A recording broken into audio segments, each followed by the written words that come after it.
大家好，我係葉迎飛。香港第一代女星鄭佩佩曾經講過，李小龍嗰啲係真功夫，成龍嗰啲係花拳繡腿。喂，葉迎飛，邊個係鄭佩佩啊？嗱，如果我講鄭佩佩呢，可能好多人都唔知佢係邊個。但係如果我講佢喺周星馳電影《唐伯虎點秋香》裏面做嗰個華夫人，咁我諗就冇乜人唔識啦。鄭佩佩曾經接受過一個訪問，講李小龍。佢話當年同李小龍飲茶呢，李小龍叫佢打佢喎。佢話李小龍係一個武痴，而且對武術已經去到一個瘋狂嘅程度。佢仲話李小龍身上散發咗一種香氣喎。喂，乜咁得意嘅？嗱，女仔個身上散發香氣，我就聽得多啊。男人個身上都會散發香氣嘅。喂，阿邢師傅，你可唔可以講下鄭佩佩嗰個來歷啊？冇問題，你坐低飲啖茶，食個包，慢慢聽我講。鄭佩佩本身係一個美籍華人，當年呢，佢被譽為係香港電影界第一位女性武術演員，有一代女俠之稱喎。喺1966年，由胡金銓大導演喺香港拍嗰個武俠電影《大醉俠》裏面，鄭佩佩呢就飾演金燕子。之後鄭佩佩亦拍過好多電影，但最為人熟悉呢，就係周星馳電影《唐伯虎點秋香》裏面嘅華夫人。嗱，如果大家都仲記得呢，喺《唐伯虎點秋香》，阿周星馳同阿華夫人呢有好多對手戲，除咗功夫格鬥之外呢，仲有好多搞笑嘅戲。當時呢套戲做秋香嘅係鞏俐，但係我覺得阿鄭佩佩喺裏面做呢個華夫人呢，仲搶鏡過呢個第一女主角鞏俐。鄭佩佩本身有3個女嘅，其中個細女呢，袁子慧呢，原來當年喺 TVB 做過藝員嘅。嗱，另外有一套鄭佩佩有份主演嘅《臥虎藏龍》，佢喺裏面做阿章子怡嘅師傅，演一個陰險狠辣嘅奸角。佢喺裏面用毒計害死武當第一高手李慕白。當年呢個角色係由周潤發主演，之前個個都覺得周潤發呢唔適合拍古裝片嘅，但係睇過呢套《臥虎藏龍》之後呢，就對周潤發拍古裝片有所改觀啦。好啦，講翻阿鄭佩佩，嗱，佢話李小龍嗰啲功夫呢係實戰功夫，呢個唔使點解釋呢，我哋都認同嘅。因為李小龍曾經喺長堤嗰度示範過佢嗰啲拳腳，另外有好多超級高手同李小龍格鬥，都俾李小龍秒殺。所以呢，你話李小龍係實戰高手呢，我相信冇人有異議啦。但係點解鄭佩佩佢又話成龍嗰啲係花拳繡腿呢？嗱，有一個現象好怪嘅，除咗周比利之外呢，大多練功夫嗰啲武打明星呢，都覺得成龍嗰啲係花拳繡腿嘅。個原因喺邊度呢？究竟花拳繡腿同真功夫有咩分別呢？嗱，真功夫就好似李小龍咁快猛準，有一個好實戰嘅格鬥模式，又有抗打能力。而啲人覺得成龍嗰啲係花拳繡腿呢，其實都有原因嘅。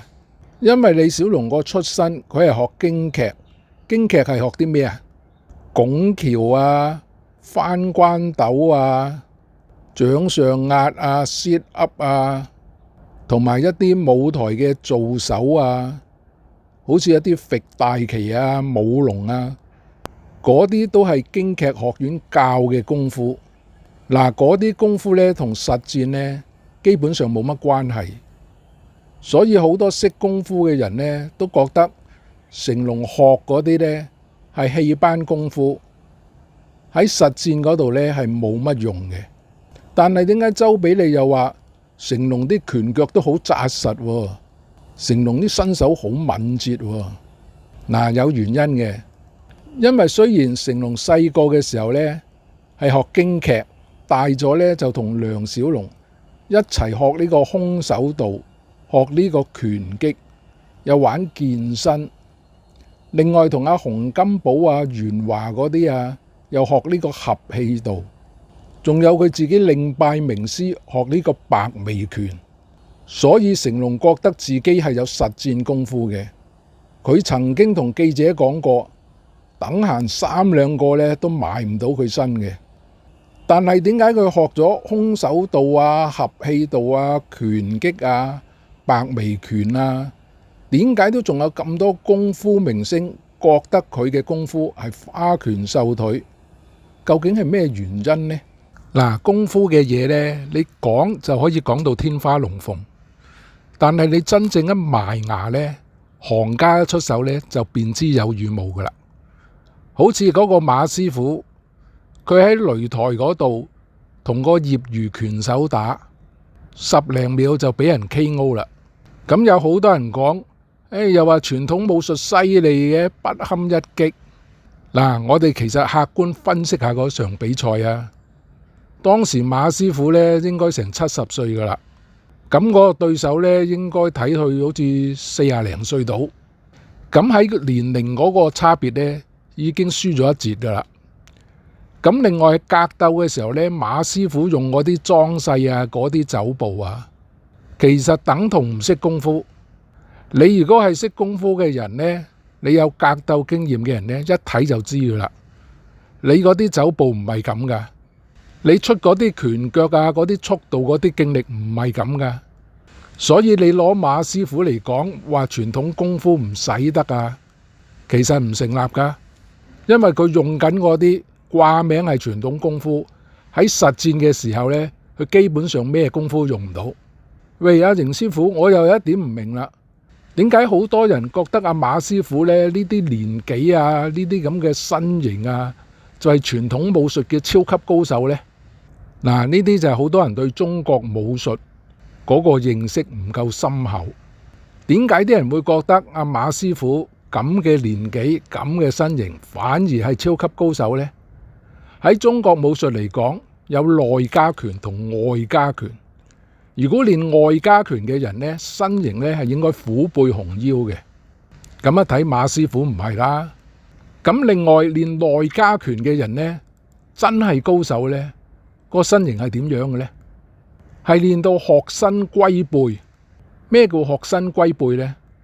個背脊呢有啲凸起嘅，前邊睇落去呢就唔係好大隻嘅啫，甚至有啲個身形比較略瘦，有啲就比較肥啲。咁但係我哋目測點樣分呢？點先係內家拳嘅高手？點先練到呢個學身龜背呢？嗱，如果佢係練到學身龜背呢，就算佢好瘦都好啦，嗰個小腹會微突㗎。點解佢會微突呢？因為內家高手練功呢，主要係用丹田運氣嘅，所以佢嗰個小腹呢係會微突嘅。咁另外佢嗰個背脊呢，喺長年佢練內功底下呢，嗰個背脊個骨板呢會產生變化嘅。嗱，好似好多人話學太極拳含胸拔背啊，練內家拳高手呢，佢練到去某一境界呢，個背脊呢就自然凸起噶啦。其實主要唔係話佢啲肉厚咗，係佢個骨板產生變化。嗱，好似動物啊，嗰啲貓科動物啊，老虎啊、貓啊，你有冇發覺佢嗰個背係凸起嘅？點解會咁啊？原來個背凸起呢，你就有咗嗰個戰鬥狀態。所以內家拳嘅高手呢，佢練到學身龜背嘅時候呢，佢就隨時可以發到勁啦，就唔需要再擺含胸拔背嗰個架式啊嚟去發勁啦。但係我哋用目測呢嚟去分佢係咪內家高手呢，其實都唔夠準成。因為有啲人呢個先天體質比較好啲啊，佢個力量比較好啲啊，咁你誤以為佢係內家高手啦。其實最好做一樣嘢，做咩呢？嗱，一個內家高手呢，佢平時嘅肌肉呢就好似棉花咁嘅，唔係好實淨咋，你捏落去軟綿綿嘅。但係佢喺運勁嘅時候呢，你捏落去呢就好似鐵咁硬嘅。嗱，我曾經有一個網友同我講過，佢練咗20幾年功夫噶，教練級，練咗好多功夫噶啦。佢話佢平時嗰個腳好似木咁硬嘅。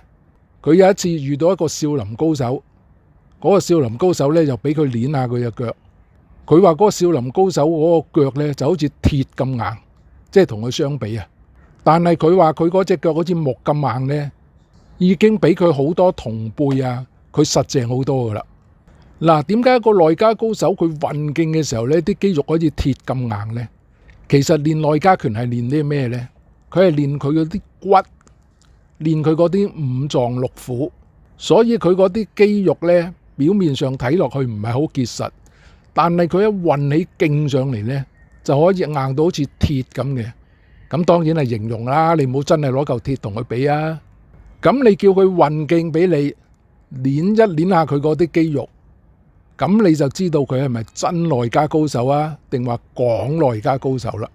仲有一樣嘢你一定要記住，真正嘅內家高手呢，平時嘅肌肉呢就綿嘅、軟嘅。如果你捏落去呢，佢話佢係內家高手呢，你捏落去佢啲肌肉好實嘅呢，佢唔係真係練內功練到咁噶，佢可能只不過玩健身啊，練到自己啲肌肉實淨，扮內家高手㗎咋。因為而家好多人學功夫呢，都撈埋健身嘅。好啦，講翻阿成龍啦。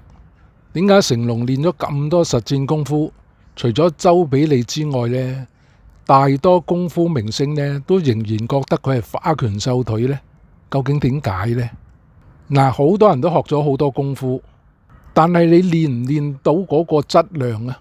嗱，好似有一次阿甄子丹接受訪問，佢就講啦，佢話同阿成龍拍戲嘅時候呢，同佢喺度對打啦。咁格鬥咗一輪，咁甄子丹呢就越打越快，越打越猛。成龍叫佢唔好打咁快。咁呢個甄子丹咪知你速度唔夠我嚟，甚至你骨頭都唔夠我硬，所以你咪叫我慢啲咯。你咁樣人哋咪覺得你花拳繡腿咯。喂，唔係，阿周比利話成龍嗰啲功夫都好實淨啊。周比利係拳王，佢咁樣講得，成龍啲功夫一定有翻咁上緊啦。嗱，阿周比利呢評分嗰個準則唔同噶，佢唔會要求你去到佢嗰個級數噶。你平常人，你有格鬥模式，你身手敏捷，你出手有啲速度有啲勁，佢都會覺得你有實戰能力。不過問題，你係同邊啲對手打，所以阿周比利話成龍身手敏捷。都好紮實，就係呢個原因啊。好啦，講翻阿鄭佩佩當年同阿李小龍飲茶嘅時候呢，李小龍谷實個手臂，叫阿鄭佩佩出力打佢個手臂。佢話李小龍一講到武術呢，就滔滔不絕，好似變咗第二個人咁。另外阿鄭佩佩咪話李小龍有啲體香嘅。嗱，以葉迎飛分析呢，人身體嘅味道呢，好多時係同食物有關嘅。你平常食啲乜嘢呢？你身體呢就會發出一啲同嗰啲食物有關嘅味道。大家都知啦，李小龍練功係有特別餐單噶嘛。咁可能佢嗰個餐單就令到佢個身體發出一陣異香。好啦，今日就解釋咗點解阿鄭佩佩話李小龍嗰啲係實戰功夫，而成龍嗰啲功夫呢係花拳繡腿。如果大家有不同嘅意見呢，可以留言討論。嗱，葉迎飛唱嘅歌呢，就有人中意，有人唔中意。中意嘅朋友呢，可以坐低慢慢欣賞；唔中意嘅朋友呢，可以轉第二個 channel， 冇所謂嘅。喺世上有好多事物，佢都有不同嘅結局。就好似葉迎飛創作呢首歌曲咁，結局也非真。深宵夜念，午夜低回，為了誰自唱？舊愛貪新，有幾多悔恨？昔一人情盡化煙，人漸遠去，愛海誓盟，我多少青春。到今日明白結局也非真，一生顧慮，原是我未能。苦心自問，有沒有可能續我琴韻？亂水飛花，增添怨恨。昔一人情盡化煙，人漸老去，愛海誓盟，我多少青春。到今日明白結局也非真，一生顧慮，原是我自尋。如果喜歡我影片，請按訂閱。喺呢度順帶一提，你撳訂閱之餘呢，隔籬有個啷啷，你撳埋嗰個啷啷呢，第一時間就睇到我影片啦。多謝支持。